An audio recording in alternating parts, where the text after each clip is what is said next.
तो आज हम लोग समझेंगे क्लास 9 केमिस्ट्री चैप्टर 2 का क्या नाम है, पदार्थ का वर्गीकरण। पदार्थ हम लोग पहले समझ लिए थे। पदार्थ क्या होता है?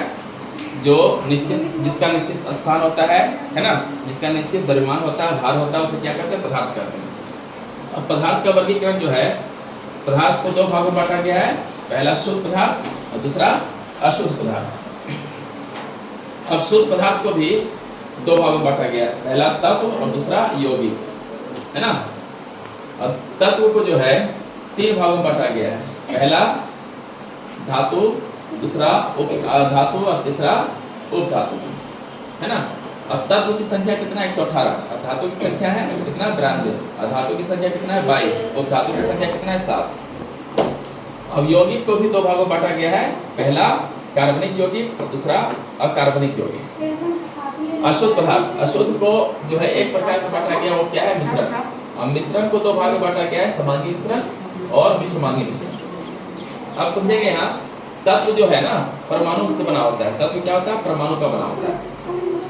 परमाणु जो है किसका बना होता है? तीन चीजों से मिलकर बना होता है, इलेक्ट्रॉन, प्रोटॉन और न्यूट्रॉन का बना होता है।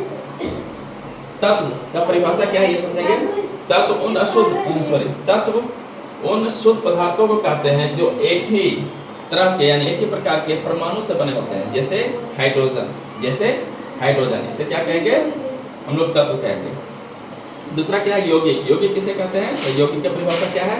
तो दो या दो से अधिक तत्वों को एक निश्चित भार के अनुपात में मिलाने से यौगिक का निर्माण होता है, जैसे H2O यानी जल। मिश्रण। अब मिश्रण किसे कहते हैं?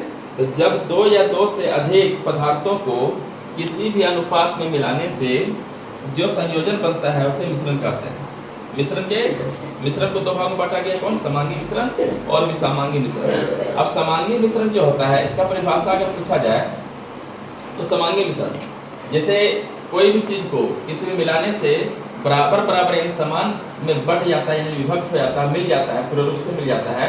जैसे कि मान लिया जाए जल में जो है चीनी मिला दें, है ना। जल में चीनी मिला दें तो उसका जो है समान रूप से मिल जाएगा उस पानी में, और उसका मिठासपन जो है, मिठाई हर जगह होगा, कि अलग अलग नहीं होगा। तो इसे हम क्या कहेंगे? समांगी मिश्रण। अब दूसरा क्या है? विषमांगी मिश्रण। विषमांगी मिश्रण का मतलब हुआ कि अगर कोई ऐसा चीज को मिलाने से उसका अनुभव जो है अलग अलग हो, उसका जो है अलग अलग अनुभव हो। जैसे कि मान लिया जाए कि यहाँ पर कुहासा है और कहीं पे कुहासा नहीं है, तो अलग अलग अनुभव हो रहा है इसका, है ना। तो वो विषमांगी मिश्रण का उदाहरण होगा। और भी इसके कई उदाहरण हैं। तो ये आज हम लोग इसमें जो है इतना समझेंगे, बाकी जो है नेक्स्ट वीडियो में समझेंगे।